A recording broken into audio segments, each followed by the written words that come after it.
அனைவருக்கும் வணக்கம். சற்று முன்பு வெளியான முக்கிய அறிவிப்பு.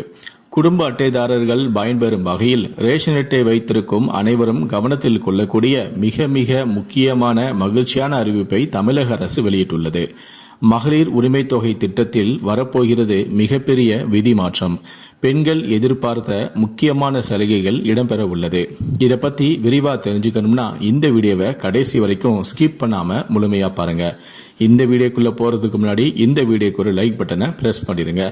இதுவரைக்கும் நீங்க என்னோட சேனலை சப்ஸ்கிரைப் பண்ணாம இருந்தீங்கன்னா மறக்காம சப்ஸ்கிரைப் பண்ணிக்கோங்க. கூடவே அந்த பெல் சிம்பிளையும் மறக்காம கிளிக் பண்ணிக்கோங்க.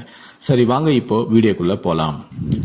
கலைஞர் மகளிர் உரிமை திட்டமானது விரைவில் மேலும் விரிவுபடுத்தப்பட உள்ளது.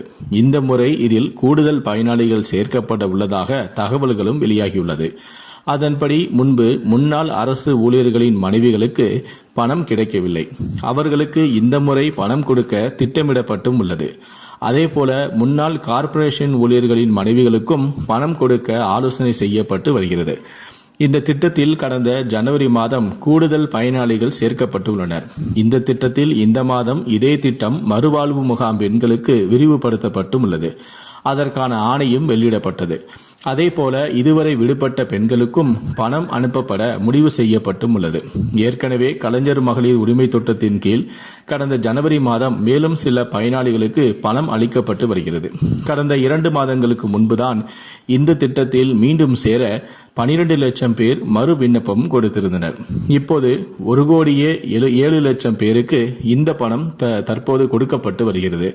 தேர்தலுக்கு பின்னர் மேலும் சிலருக்கு இந்த திட்டத்தில் பணம் வழங்கப்படவும் உள்ளது. தேர்தலுக்கு பின் புதிதாக விண்ணப்பங்களும் ஏற்கப்பட உள்ளன. சமீபத்தில் கூட இது தொடர்பாக பிரச்சாரத்தில் பேசிய அமைச்சரான உதயநிதி ஸ்டாலின் 1 கோடி பேருக்கு இந்த திட்டத்தில் கொடுக்க வேண்டும். 1,60,00,000 பேர் விண்ணப்பம் செய்தனர். 1,16 லட்சம் பேருக்கு இப்போது கொடுக்கின்றோம். இதில் பணம் கொடுக்கப்படாமல் போன மற்றவர்களுக்கும் 2-3 மாதத்தில் கொடுப்போம். இப்போது தேர்தல் என்பதால் கடினம், ஆனால் கண்டிப்பாக தேர்தல் முடிந்ததும் பணம் கொடுப்போம், கவலை வேண்டாம் என்று அமைச்சரான உதயநிதி ஸ்டாலின் உறுதியளித்திருந்தார் என்பது குறிப்பிடத்தக்கது.